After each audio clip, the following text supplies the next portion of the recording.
Philadelphia, early April 1792. The capital is still a kind of experiment.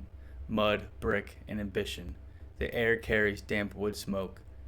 Horses clatter over the uneven streets. Inside, the quiet is sharper. Paper, ink, and the soft scrape of the chair against the floor. A bill sits on the president's desk.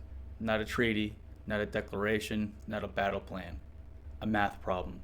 How many seats in Congress, and who gets them? George Washington reads without speaking. His face gives almost nothing away, but the room is not calm. Because everyone here understands the real stakes. If you control how representation is measured, you control what the country becomes. On the surface, it's technical, ratios, divisors, fractions. Underneath, it's primal, power and permanence. Supporters of the bill say it's practical, it's reasonable, it's fair enough. Critics say it bends the Constitution, that it quietly manufactures extra seats under the cover of arithmetic. Washington spent his whole life watching power hide inside systems. He learned it in war. The side that controls logistics can outlast the side that controls rhetoric. The side that controls the map can decide where battles happen. And the side that controls the rules can win without even firing a shot. He sets the bill down. He reaches for his pen. This is the first time any American president has done this. Washington vetoes the bill, not over war, not over corruption, over representation, over the conversion rate between people and power, and that's the hook for our whole series. The fight isn't always who wins elections. Sometimes the fight is over who gets to design what winning even means. This is Lines of Power, Episode 1, Before the Gerrymander. We're doing a complete history of gerrymandering in the United States, how it evolves, why it pays, and what it does downstream when political competition gets engineered out of the system. And we're doing it with one guiding attitude: calm skepticism toward concentrated power. Not my team versus your team, not slogans, and not a morality play with one villain and one hero. This story is older than modern parties, and it's used by whoever has the pen. The incentive doesn't care what label you wear. Today's question is simple. What is gerrymandering before the word exists? Before the salamander-shaped district? Before the famous Massachusetts scandal? And before the cartoon that makes the practice feel like a novelty? The answer is that the physics arrive first. Because the real engine here isn't a clever politician, it's the structure of district-based, winner-take-all representation and the temptation that it creates. One discipline note before we go. I'll separate facts from interpretation, and I'll do my best to flag anything that needs tighter sourcing. No fake quotes, no mind reading, and no "this caused everything." Just mechanisms, scenes, and the incentives that keep pulling people back to the same playbook. Let's build the model. So what happens to a republic when politicians can set the rules for who counts and how? We're going to move through 3 layers. First, the basic mechanics, why geography becomes strategy. Second, the constitutional design, how federalism and election rules create a permanent battlefield. Third, a real early case, a proto-gerrymander aimed at James Madison and why it matters. And we'll end up with teeing the moment in 1812 when the monster finally gets a name. Start with the uncomfortable fact. Representation in America was never an unfiltered expression of the people. It was always an argument about what the people are and who gets to speak for them. In the colonial period, legislators were often built around counties, towns, and property. Voting rules were restrictive. Representation followed status as much as it followed bodies. And when populations shifted towards ports, towards frontier settlements, the map didn't automatically update. In other words, the mismatch between political boundaries and human reality is not modern, it's native. But even if you wiped away every colonial restriction and started fresh, even if everyone could vote and every vote counted equally, you'd still face a problem. Because representation requires boundaries. You have to decide which voters are grouped with which voters. And in a system where each district elects a winner, boundaries are destiny. If you only remember one thing from this episode, remember this. Districts are a machine. They convert votes into seats. The machines don't care about your intentions, they care about inputs and design. So here's the simplest model possible. Imagine a state with 100 voters and 5 seats. That's about 20 voters per district. Now imagine the electorate is close, something like 52 to 48. Here's the part that most people miss. Statewide totals don't automatically just become seats. Seats come from how voters are grouped. So a line can decide whether a 52 to 48 split becomes 3 to 2, 4 to 1, or even 5 to 0. There are two classic ways to group them if you're trying to tilt outcomes: packing and cracking. Packing means you concentrate your opponent's voters into a small number of districts so they win those seats by massive margins, essentially wasting voters in that district on both sides while you win more seats by tight margins in the surrounding districts. Say the line drawers want to help yellow, even though yellow is slightly behind statewide. They find the greenest city, one dense area, and draw 2 districts that scoop up as many green voters as possible. Those 2 districts might end up 80% green each. Green wins those seats, but wins them by huge margins, and that extra vote cushion doesn't earn them extra seats. Now the remaining 3 districts are built from suburbs and rural areas where yellow has the advantage. Those 3 might end up 55% yellow each. Green wins 2 seats by a lot, yellow wins 3 seats by a little. Same voters, same preferences, just different grouping. An example was in North Carolina's 2023 congressional map. Districts 2, 4, and 12. They were made even more Democratic through packing additional Democratic-leaning voters into them, helping the overall map tilt Republican. Now take the opposite approach. Instead of packing green voters into a couple districts, the line drawers split the green city into pieces like slicing a pie. Each slice gets attached to a different set of yellow-leaning suburbs or rural towns. So instead of 2 districts that are 80% green, you get 5 districts that are 52% yellow and 48% green. Green loses narrowly everywhere. The result? Yellow wins 5 seats by little, green wins 0 seats despite being close statewide. That's cracking, breaking up your opponent's voters so they're always just short of a majority. An example was in Maryland 2011, where Democrats turned the formerly reliably red 6th district blue by siphoning off Republican voters and adding heavily Democratic areas near Washington, D.C. The Brennan Center for Justice describes it as explicitly packing and cracking to minimize Republican strength. That's the trick. It's not magic, it's arithmetic and geography. It doesn't require ugly, tentacle-shaped districts. Sometimes the most effective map looks perfectly respectable. And once you see that, you see the real prize.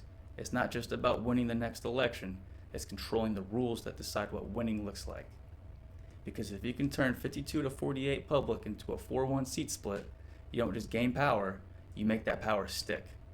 Which brings us to the question beneath every map fight. Why does this pay so well structurally, even in a country that says it's built on consent? The incentive is the heartbeat of this whole series. If you can reduce competition, you can reduce accountability.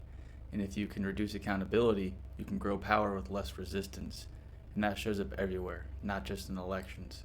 It shows up in budgets, because fewer competitive elections make it easier to spend without fear. It shows up in civil liberties, because concentrated power is rarely shy about expanding surveillance and enforcement tools. It shows up in foreign policy, because a less accountable political class can drift into entanglements that voters wouldn't choose if the costs were fully priced in. Now let me be careful. Gerrymandering doesn't cause all of that, but it can contribute by weakening one of the few restraints politics naturally has: competitive pressure. Now, before we get into the early republic, we have to understand something older. Americans didn't invent the idea that representation can be designed, they inherited it. So let's go back, briefly, to the colonial era, where you can already see the habit: representation as a tool, not a given. Picture an assembly room in the colonies. Wooden benches, a draft under the door, candlelight softening sharp edges. Men argue about representation like it's a moral question, and sometimes it is. But it's also, always, an allocation problem. Which places get seats? Which places keep seats? Which places lose seats? Is representation about people strictly counted? Or is it about places and interests, ports, plantations, frontier colonies? In many colonies, representation doesn't perfectly track population. Some towns keep their voice because they're older. Some counties hold influence because they control trade routes, land, or elite networks. And in the background, you can already hear the logic politicians will use forever.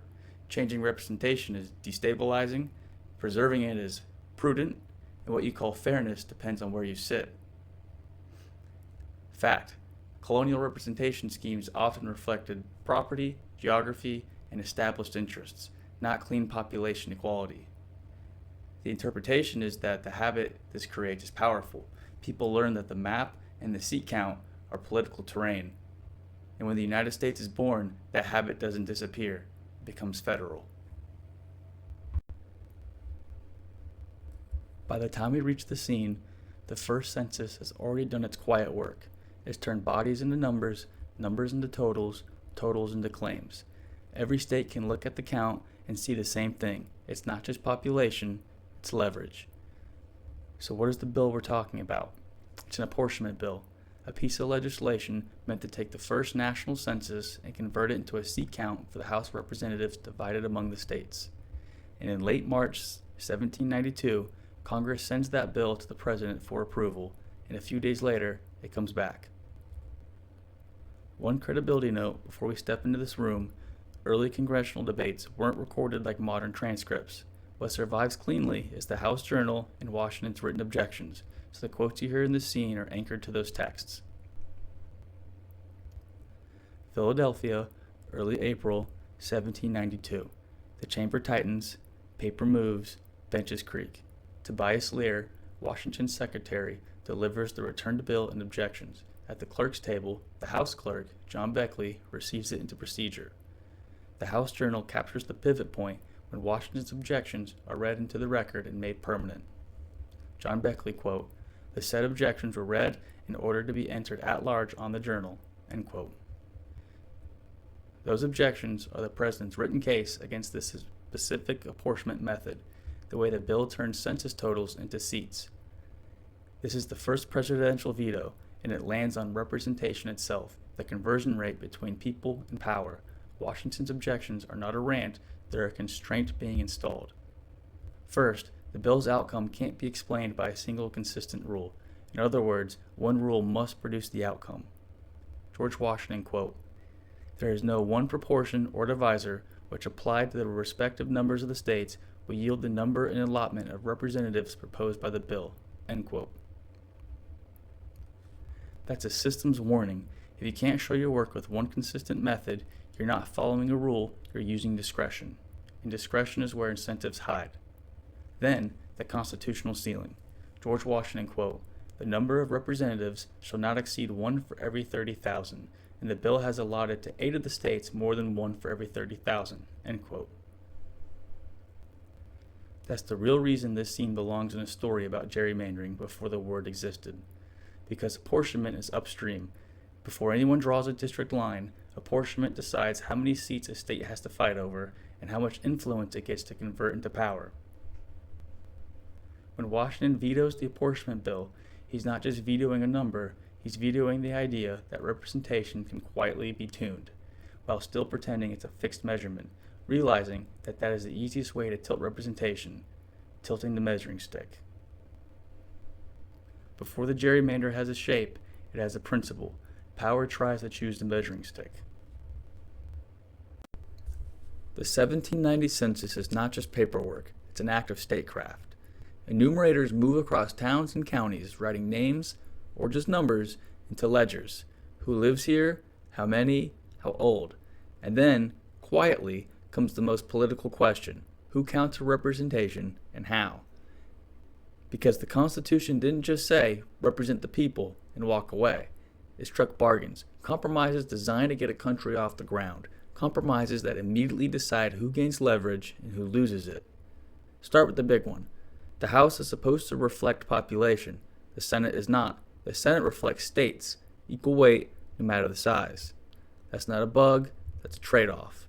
Small states get protection from being swallowed. Big states get a House that scales with people, and the new federal government gets a structure that can actually be ratified. Then there's the compromise that turns the census into a moral and political fault line: slavery. The Constitution's original apportionment rule counts free people fully and counts enslaved people as a fraction for representation. So the census isn't just measuring population, it's measuring political power under a formula that includes human beings who can't vote, yet still increase a state's representation. And the same basic counting logic is tied to taxation too, because early on, representation and direct taxes are linked in the same constitutional machinery.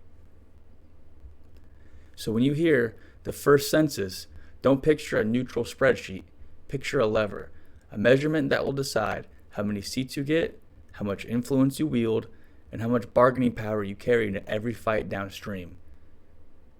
That's why apportionment explodes into conflict so quickly, because once you've counted the people, you still have to convert the count into seats.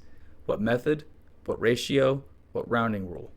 Those sound like technical details, but they're where advantage hides, because small changes in conversion can create real seats, real power, real outcomes.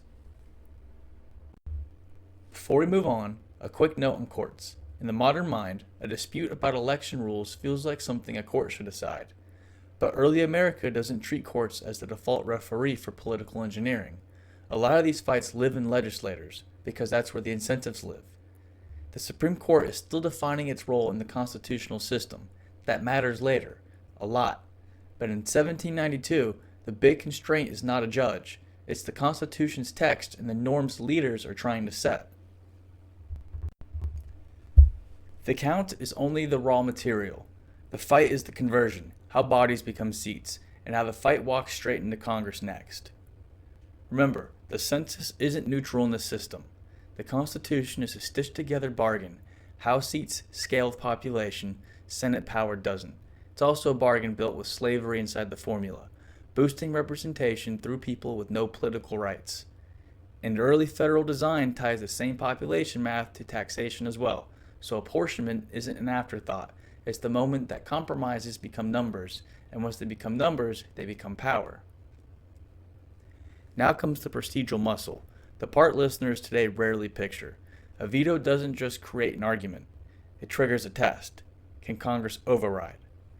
And overriding isn't a majority mood. It's a supermajority requirement, 2/3. The House votes, the override fails, and the journal records the outcome with the same bluntness it used to record the message. House Clerk John Buckley, quote, "And so the said bill was rejected, 2/3 of the House not agreeing to pass the same," end quote. No override, the veto holds. And notice what happens next, because this is where incentives show themselves. The incentive doesn't vanish, it reroutes. When a system learns where the boundary is, the next move is almost automatic. You design right up to it. Early on, the counter move isn't a single reform, it's an instinct. An argument that legitimacy requires consistency, transparency, and constraints, especially around representation. Washington's veto is one counter move, not a policy victory, but a boundary set in public, in writing, in the record. And this is why the story of gerrymandering doesn't begin with the tentacle-shaped district or even with the 1812 Massachusetts salamander cartoon that gives the practice its name. It begins earlier, upstream, at the moment the country realizes you can fight over representation without touching a map, by fighting over the method that turns population into seats. The problem is that constraints are expensive. They limit what you can do when you're in charge, which means you have to believe you'll want the same limits when your opponents are in charge. That's a hard sell in politics.